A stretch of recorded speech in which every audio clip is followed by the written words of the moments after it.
Luis, ako muli si Lito at welcome kayo sa aking channel, Marialis Garden. Ang gagawin po natin ngayon, magre-repat tayo ng mga bougainvillea.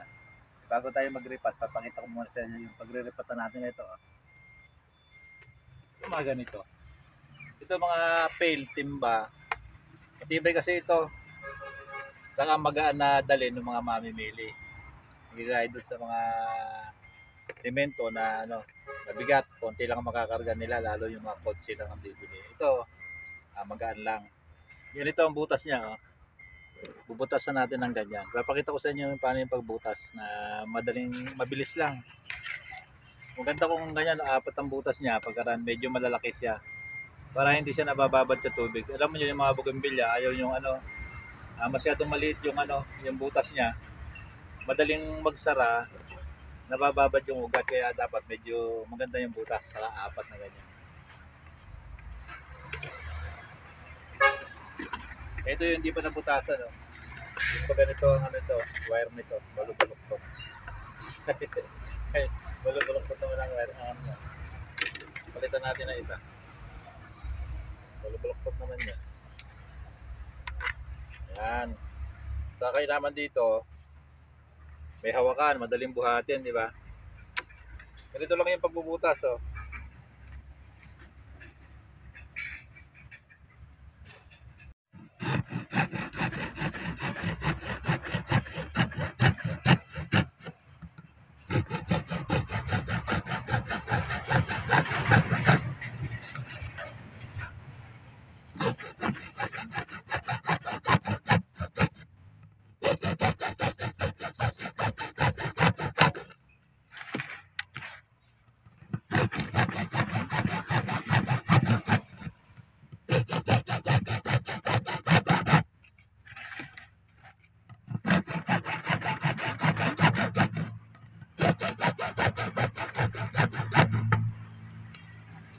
Okay na.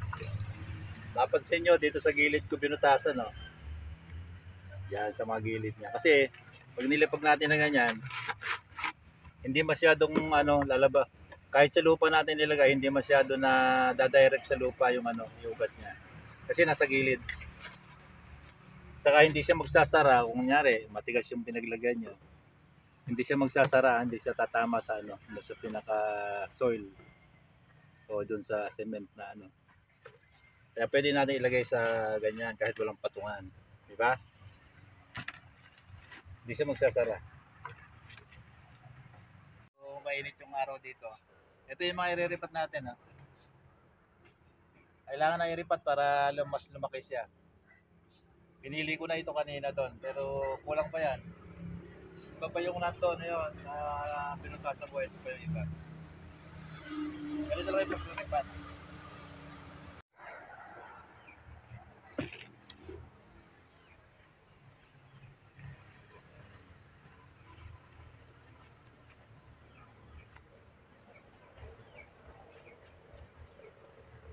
Pwesto. Naghalo na rin ako kanina ng batting mix natin ito. Dami Naluan ko ng may halo na garden soil. Ay naban to, ang malupa niya. Saka risal na medyo bulok na. Ganyan. Dito lang pagre-repat.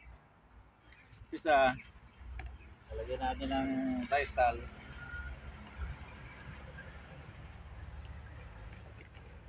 Hindi ko masyadong aapurahin para makita nyo, di ba?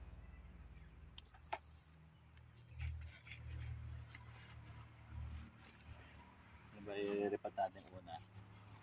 Ito, Black Maria.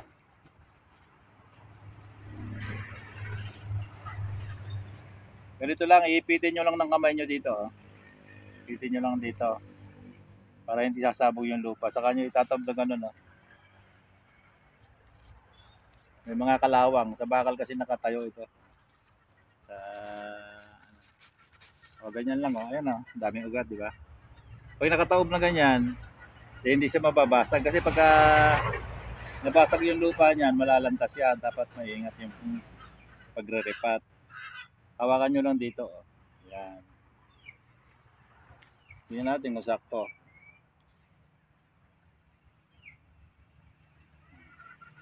Sakto lang yan. Dapat may allowance ng mga 1 inch doon sa pinakakuha niya para dito. Oh.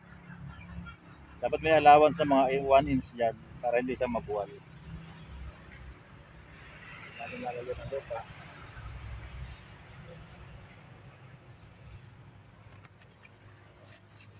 Okay na. Napansin nyo ganito dahon nito kasi kuha nito. Black Maria.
Red September.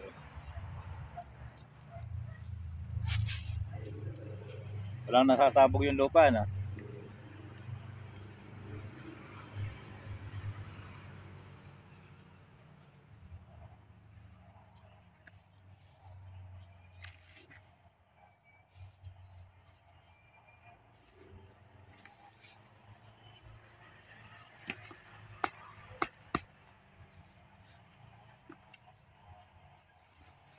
Dapat ginagano ng konti oh.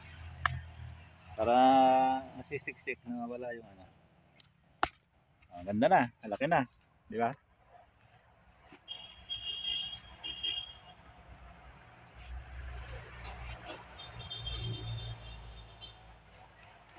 Ay, susoli pa lang natin itong pangalan niya.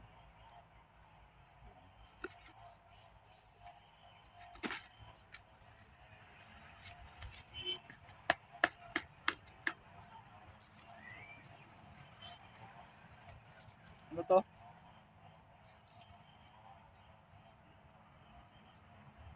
Coffee? Ay, hindi. Nescafe? Kaya dito, medyo matangkad oh. Ilalim natin ng konti. Pagka ganon. Hapay-hapay siya, di ba? Ayan, medyo malalim.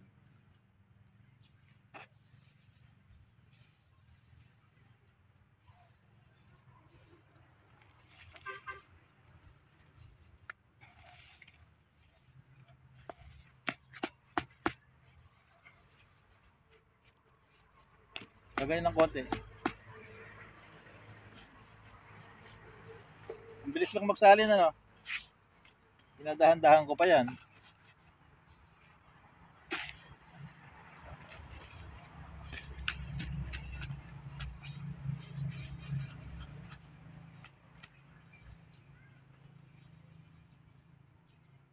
Ito, namumulaklak na to.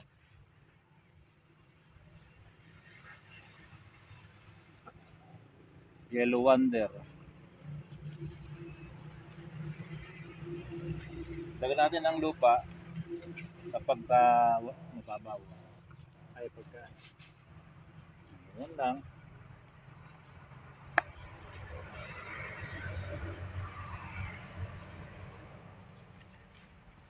Ganda ng pagka-yellow nito.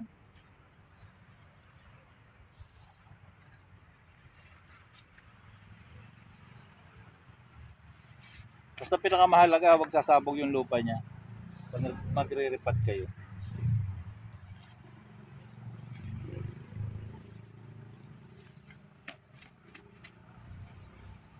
Dapat ang puno. Kasi pagka nadiligan mo na ito, pag diniligan mo, bababa yung kuwan niya. Yung lupa niya. Sakto lang.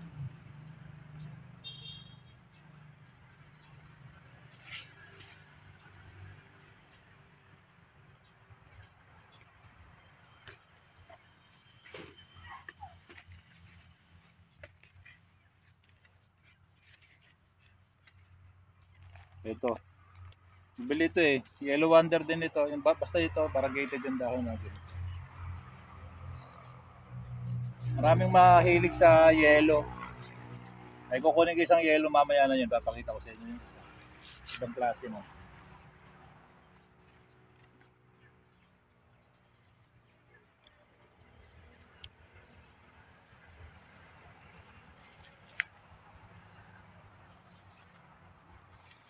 Ito titriman ko to.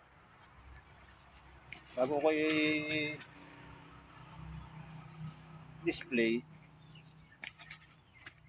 Pwede na to triman dito.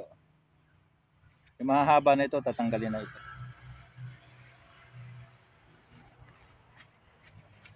Kukunin ko lang yung gunting para ipapakita ko sa inyo.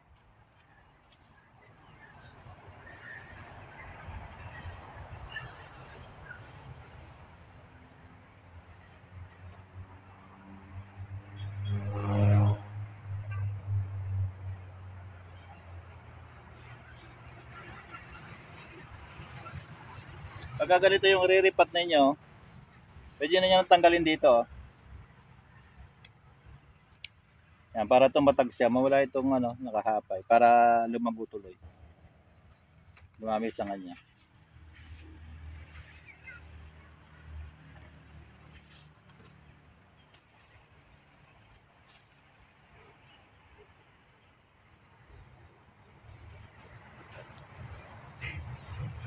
Ito naman yung ganda ito, Suberna. Yellow din. Medyo malaki na. Ang daming nagkakagusto dito. Para kasi umiilaw ang bulaklak nito. Pagka nagtagal-tagal pa yan, magwa-white-white sa dulo, nag-yellow doon.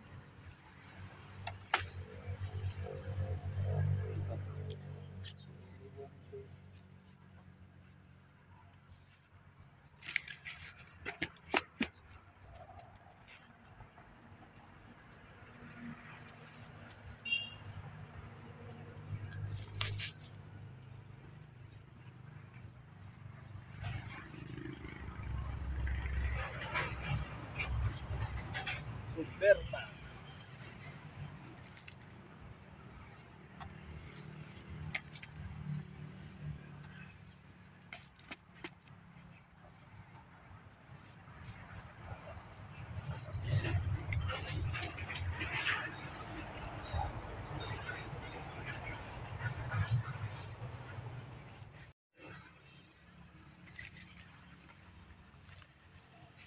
Ito naman yung opal flame, namumulaklak na rin.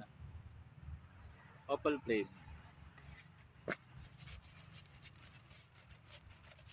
Pagka medyo may bukol-bukol na gano'n, gaganon nyo. Ibig sabihin, mahigpit. Nakasunado.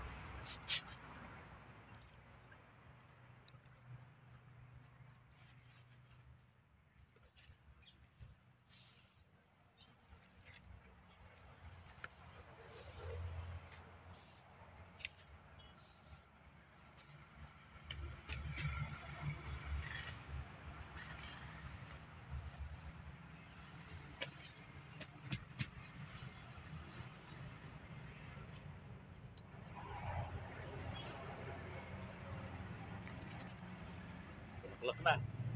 Ito dapat tanggalin dito.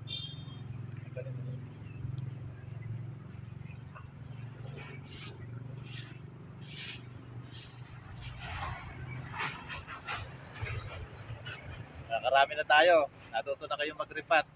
Ganyan lang, pang-repat na ito kasi mga ito malalago na. Tsaka siyempre pag na-repat, mas lalaki pa ito. Nandito na lang at maraming salamat sa patuloy na panonood niyo ng mga video ko. Pag nagustuhan niyo ang video ko ito, please like, share, and subscribe. Pakihit yung notification bell para maging updated kayo sa mga susunod ko video. Bye-bye.